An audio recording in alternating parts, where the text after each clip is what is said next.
नमस्कार दोस्तों, मैं हूं रामावत सिंह और आप लोग देख रहे हैं ग्रैंडपा गार्डन।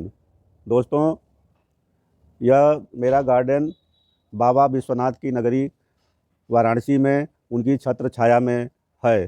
दोस्तों, कहते हैं कि बनारस का कंकड़ भी भगवान शंकर के समान है और यहाँ पर हर पत्थर की पूजा होती है। ऐसी नगरी में आप लोगों का स्वागत करते हुए हमें बहुत खुशी है। हम आज धार्मिक पौधा, ये माँ तुलसी के पौधे के विषय में आपको जानकारी देंगे कि सर्दियों के दिनों में तुलसी के पौधे को किस तरह से हरा भरा रखें। दोस्तों, अक्सर तमाम लोगों की शिकायत रहती है कि सर्दी के दिनों में, जाड़े के दिनों में, विंटर के दिनों में उनका तुलसी का पौधा सूख जाता है और हरा भरा नहीं रहता है। तो दोस्तों, हम आपको कुछ केयर टिप्स बताएंगे। अगर आप उसका पालन करते हैं तो जाड़े के दिन में आपका तुलसी का पौधा कभी नहीं सूखेगा। दोस्तों, तुलसी के बारे में बता दें कि तुलसी जो हैं, ये माँ तुलसी, इनको माँ का दर्जा है। इनको हम माँ महालक्ष्मी के समान मानकर पूजते हैं। इनके साथ में हमारी धार्मिक आस्था है। इनके पास में सुबह शाम दीपक जलाते हैं, इन्हें जल अर्पित करते हैं, इनको प्रणाम करते हैं। तो माँ तुलसी के साथ में हमारी धार्मिक आस्था जुड़ी हुई है और धार्मिक आस्था के साथ साथ ये वास्तु के दृष्टि से भी महत्वपूर्ण है।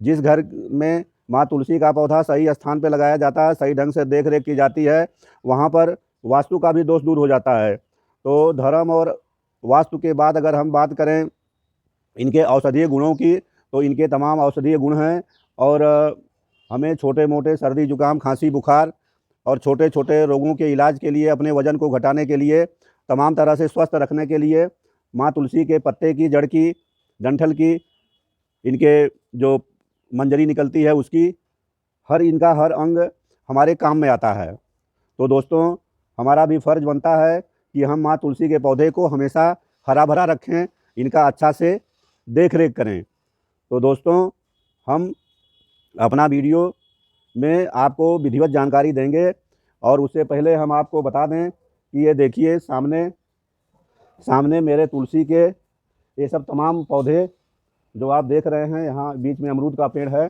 अमरूद के पेड़ के अगल बगल तमाम तुलसी के पौधे लगे हैं। इनको आप देख सकते हैं कि कितने हरे भरे हैं। हमारे बगीचे में तुलसी के तमाम पौधे हैं। जैसे देखिए, यहाँ भी ये माँ तुलसी का पौधा है, एकदम हरा भरा।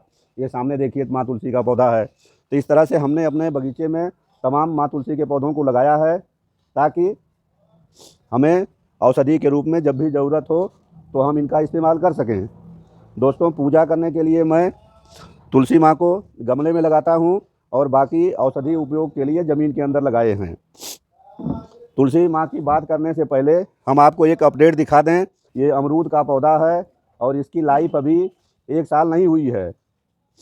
ये ग्राफ्टेड पौधा है, एयर लेयरिंग से तैयार किया गया है। इसमें देखिए छोटे पौधे में फल की साइज़, ये आप फल देख सकते हैं। बाल्टी में पौधा लगा है, कितना अच्छा फल लगा हुआ है। ये आप दूसरा फल भी देख सकते हैं। इनके अलावा छोटे छोटे कई अन्य फल भी लगे हैं। दोस्तों, जाड़े के दिनों में पाला बहुत ज़्यादा गिरता है, ओस की बूंदें गिरती हैं। तो सबसे पहला केयर टिप्स, इन्हें पाला और ओस तथा ठंडक से बचाने के लिए हमको रात के समय में अगर इनको खुले आसमान में रखते हैं तो किसी कपड़े से इन्हें ढक देना है और सुबह जब धूप निकले तो कपड़ा हटा लीजिए ताकि इनको धूप भी लग जाए और पाले से भी बची रहें। या आप अगर कपड़ा से न ढकना चाहें तो आप इन्हें शाम के समय में शेड में रख दीजिए और सुबह धूप में रख दीजिए। तो सबसे पहला केयर ये बहुत ही आवश्यक है ताकि हमारे तुलसी माँ के पौधे पर पाला का असर न हो। आपके सामने 3 पौधे हैं, तो हम इनकी देखरेख जाड़े में कैसे करते हैं, आप इसको समझिए और जानिए और अपने पौधों को भी हरा भरा रखिए। सबसे पहला चीज़ आप देख सकते हैं कि मेरे तुलसी माँ की जो पौधा है, तो ये गमले की मिट्टी एकदम से, आप तीनों गमला देखेंगे, ऊपर से मिट्टी सूखी हुई है। मिट्टी को सूखने देना चाहिए, बराबर बहुत ज़्यादा पानी नहीं देना है। तो इस तरह से सबसे पहला हम काम करेंगे कि एक कैंची लेंगे। ये देखिए, ये सब मेरे तुलसी के पौधे में सब मंजरी निकल आई है। तो एक कैंची लेंगे, इसको सैनिटाइज कर लेंगे और सैनिटाइज करने के बाद साफ कैंची से माँ तुलसी के पंखुड़ी को, मंजरी को इस तरह से काट करके साफ करेंगे। जो भी पंखुड़ी निकल आई है, नीचे दोस्तों हमने साफ प्लास्टिक का कपड़ा बिछा दिया है, ताकि जितना हम कटिंग काट रहे हैं सारे पत्तों को, सारे मंजरी को दवा में और अन्य कार्यों में इस्तेमाल करेंगे, इनको फेंकेंगे नहीं। तो ये मंजरी पौधों का पोषक तत्व खींचती रहेगी, और अगर मंजरी पोषक तत्व खींचेगी तो हमारा पौधे का विकास रुक जाता है और पौधा सूख जाएगा। तो दोस्तों देखिए, हमने आपके सामने ये जल्दी जल्दी ये मंजरी को साफ़ कर दिए, रुक जाती है। इस तरह से हमने 80% तक मंजरी को साफ़ कर दिया। साफ़ करने के बाद अगर कोई ख़राब पत्तियां हैं या कोई टहनी सूख रही है तो उसे भी काट के निकाल देंगे। लेकिन चूँकि हमारे तीनों पौधों में न तो कोई पीली पत्ती है और न ही कोई टहनी सूख रही है, इसलिए मैं केवल मंजरी को साफ़ कर दिया। ये मंजरी देखिए, ये हमने इकट्ठा कर लिया। इन्हें दवा में या चाय वगैरह में डालने के लिए इस्तेमाल करेंगे। अगला काम हम करेंगे कि एक खुरपी लेकर के तीनों गमलों के ऊपर की मिट्टी सूख गई है, लेकिन अंदर से अभी नमी बरकरार है। तो जब आपका ऊपर से 2 इंच तक की मिट्टी सूखी दिखाई दे, तभी आप इनको जल समर्पित करिए। ये देखिए, एकदम से भुरभुरी और सूखी मिट्टी है। यहाँ भी आप देख सकते हैं, मेरा तीनों गमलों का कहीं पर भी ओवर वाटरिंग नहीं है। तो गमलों की गुड़ाई कर लिया। गुड़ाई करने के बाद और उसके साथ साथ अगर कोई खरपतवार गमले के अंदर है तो खरपतवार को भी हमें निकाल देना है। के बाद बात आती है कि हमको अपने गमले में कौन सी खाद दें। तो इस समय तुलसी के लिए ये देखिए, सबसे बढ़िया खाद ये कटोरी में हम लिए हैं। ये सरसों के खली की खाद है। सरसों की खली, इसमें नाइट्रोजन, पोटास और फास्फोरस तीनों चीज़ पर्याप्त मात्रा में मिलता है। और इसकी सबसे बड़ी विशेषता है कि सरसों की खली का स्वभाव, इसका नेचर गर्म होता है। तो ये हमारे पौधे के अंतर्गत जाड़े के दिन में गर्माहट रखेगी। तो दोस्तों हम ज़्यादा नहीं लिए हैं, केवल ये 100 ग्राम सरसों की खली लिए हैं। इस 100 ग्राम सरसों की खली को थोड़ा थोड़ा अपने तीनों पौधों में महीन करके डाल देंगे। तो ये देखिए, मिट्टी में इस तरह से हाथ से मसल करके मैं ये सरसों की खली डाल रहा हूँ। ये इस तरह से हाथ से थोड़ा महीन कर देंगे। अगर आपको मार्केट से ख़रीदना है तो आप सरसों खली का पाउडर लीजिए, ज़्यादा महंगा नहीं है, करीब 30 रुपया किलो ये खली की खाद मिल जाती है। और सरसों की खली की खाद जहाँ पशु का चारा बिकता है, क्योंकि पशु को भी खिलाते हैं, पशुओं के लिए बहुत फ़ायदेमंद है सरसों की खली। तो पशु के चारा की दुकान पे आपको ये बड़े आराम से मिल जाएंगी। तो हमने ये सरसों की खली की खाद ये अपने तीनों गमलों में डाल दिया। एक गमले में समझिए कि 25-30 ग्राम की मात्रा हमने डाला होगा। और पुनः खुरपी से इस सरसों की खली की खाद को मिक्स कर देंगे। तो तुलसी माँ के पौधे में ये देखिए, पैकेट में हमने रखा है, ये उपले की राख है, जो काऊ डंग से उपला बनाया जाता है। तो उपले को जलाने के बाद ये राख निकलती है, और इस राख की ज़्यादा मात्रा का इस्तेमाल नहीं करना है। यह फास्फोरस का बहुत अच्छा स्रोत है। इसकी मात्रा ये देखिए मेरे हाथ में है, बहुत थोड़ी थोड़ी मात्रा हमको तीनों गमलों में डाल देना है। इससे यह खाद का भी काम करता है और इसमें कीटनाशक गुण भी विद्यमान होते हैं। तो इस तरह से हम ये थोड़ा थोड़ा उपले की राख ये अपने तीनों तुलसी माँ के गमले में डाल दिए। उपले की राख डालने के बाद हम एक काम करेंगे कि तुलसी के पौधे में कोई कीटाणु मिट्टी में न लगें, क्योंकि बार बार लोग ज़्यादा पानी डालते हैं और पानी की अधिकता कर देते हैं इनमें, तो नमी हर समय ज़्यादा बनी रहती है। फंगस से और कीटाणुओं से बचने के लिए ये देखिए, बिना पैसे की चीज़ ये नीम की पत्ती है। नीम की पत्ती को हमने सुखा लिया है, एकदम से सूख गई है। इसको थोड़ा सा हाथ से मसल देंगे और ये छोटी हो जाएगी। इस तरह से हाथ से रगड़ दीजिए, ये देखिए एकदम पाउडर की तरह बन जाएगी। ये देखिए दोस्तों, जो नीम की पत्ती थी बड़ी बड़ी थी, सूख गई थी, पाउडर की तरह हो गई है। इस नीम के पत्ती के पाउडर को हम अपने तीनों गमलों में इस तरह से डाल देंगे। दोस्तों, ये नीम की पत्ती फर्टिलाइज़र का भी काम करेगी और बहुत बढ़िया कीटाणुनाशक है। गमले में एक भी कीटाणु नहीं बचेगा, सारे कीटाणु मर जाएंगे। प्रक्रिया आपको बता रहा हूँ, इतना विधिवत और इतना सटीक और इतनी सही जानकारी आपको शायद ही कोई दे।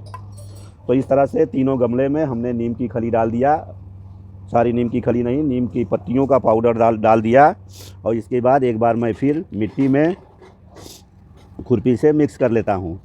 मैं कोई भी महंगा चीज़ नहीं डाल रहा हूँ, ऐसा सिंपल तरीका बता रहा हूँ जो चीज़ आपके घर में आसानी से उपलब्ध हो जाएगी। बोतल में एक लिक्विड खाद तैयार करके हम रखे हैं। यह लिक्विड खाद हम अपने तीनों पौधों में थोड़ा थोड़ा डालेंगे, बहुत ज़्यादा डालने की ज़रूरत नहीं है। ये देखिए, इनकी जड़ के पास में थोड़ा थोड़ा खाद डाल दिए।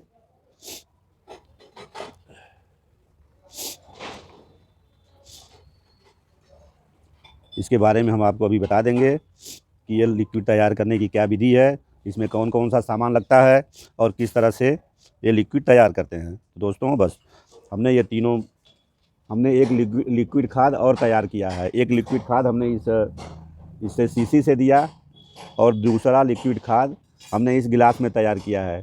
इस गिलास के खाद के बारे में आपको बता दें कि मैं 2-3 दिन पहले इस गिलास में DAP के 2-3 ग्राम दाने, जो कि घुलने में समय लगता है, 24 घंटा से पहले DAP नहीं घुल पाती है, तो DAP के कुछ दाने और थोड़ा सा पोटास, बहुत थोड़ा, और थोड़ा सा हल्दी पाउडर, ये 3 चीज़ मिला के रख दिया था। इसको मैं 3 दिन के बाद आज इस्तेमाल कर रहा हूँ। तो ये 1 गिलास की मात्रा में है। इस 1 गिलास की मात्रा को हम अपने तीनों पौधों में डालेंगे। तो दोस्तों देखिए, ये इस तरह से थोड़ा थोड़ा हमने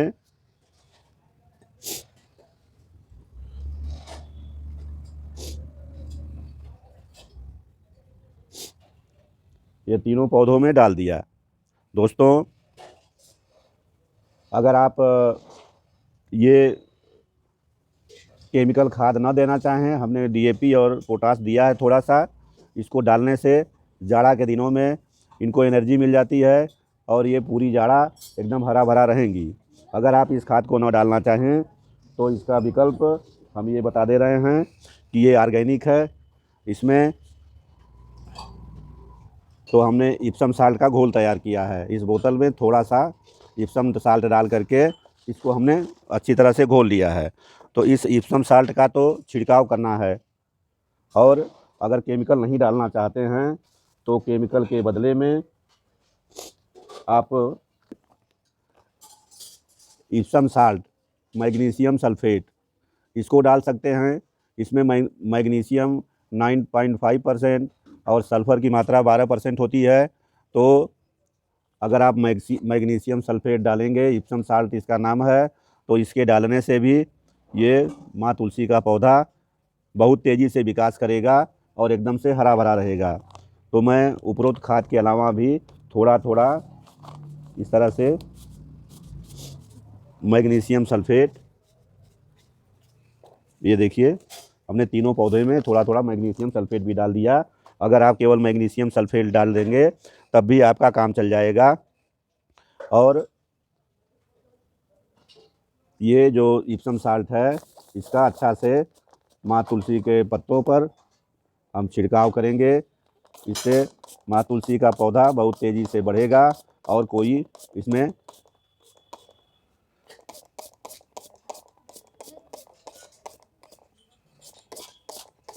लगेगा। तो दोस्तों, यह इनको फर्टिलाइज़र देने की बात समाप्त हुई। इस फर्टिलाइज़र के विषय में हम आपको बता दें कि यह फर्टिलाइज़र प्याज के छिलके का खाद है। हमने 2 दिन पहले प्याज और लहसुन को छिलके को एक डिब्बे में भिगो लिया था थोड़ा पानी में, और उसको छन्नी की मदद से छान करके हमने उसे इस बोतल में लिक्विड को ले लिया है। इसी लिक्विड को इसमें से आधी मात्रा हमने ये 3 पौधे में डाल दिया है। बाकी जो लिक्विड बचा हुआ है इसे हम किसी भी पौधे में इस्तेमाल कर सकते हैं, इसका भी ज़्यादा मात्रा नहीं देना है। तो हमने ये जो लिक्विड खाद आपके सामने दिया था, तो ये प्याज के छिलके की तैयार की हुई खाद थी। बाकी मैं अपना एक आगे वीडियो बनाऊंगा, उसमें प्याज के छिलके से और लहसुन के छिलके से किस तरह से जैविक खाद तैयार करते हैं, लिक्विड खाद तैयार करते हैं, इसके बारे में आपको पूरी जानकारी दे दूंगा। तो दोस्तों, इस तरह से ये खाद देने की प्रक्रिया पूरी हो गई। अब बात आती है कि अपने हम तुलसी के पौधे में पानी कितना दें। तो दोस्तों, हम आपको बता दें कि पानी जाड़े के दिनों में पहली बात तो यह है कि कौन सा पानी दें। तो टंकी का एकदम से कोल्ड वाटर तुलसी के पौधे में कभी भी आप मत डालिए। आप जब भी पानी डालिए तो ताज़ा पानी डालिए और थोड़ी मात्रा में पानी डालिए। इस तरह के गमलों के लिए आधा गिलास पानी देना पर्याप्त है, और जाड़े के दिन में 1 दिन पानी दे दीजिए, तो कम से कम 4-5 दिनों तक पानी न दीजिए।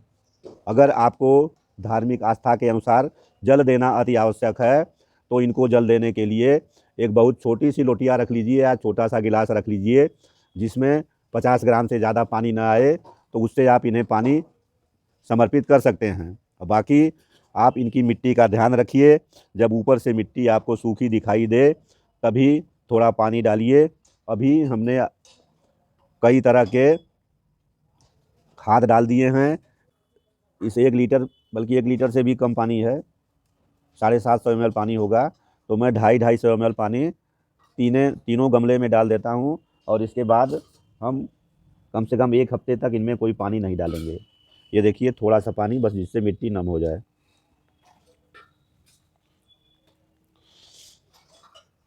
दोस्तों, वैसे तो माँ तुलसी में रोग नहीं लगता है, लेकिन कभी मलीबग या स्पाइडर माइन्स, इस तरह से कुछ रोग लग सकते हैं। तो अगर आप महीने में 1 बार, 30 दिन में 1 बार नीम ऑयल का छिड़काव कर देंगे, तो आपके माँ तुलसी के पौधे में कोई रोग नहीं लगेगा। दोस्तों, इस तरह से जाड़े के दिनों में देख रेख के लिए मैंने पूरा केयर टिप्स माँ तुलसी के विषय में आपको बताया। बाबा विश्वनाथ की नगरी में आप लोगों का बहुत बहुत स्वागत है। और हम लास्ट में आपसे निवेदन करते हैं कि अगर आपको मेरा यह वीडियो अच्छा लगा हो तो हमारे चैनल को सब्सक्राइब कर दीजिए, वीडियो को लाइक और शेयर करिए। बहुत बहुत धन्यवाद। जय हिंद।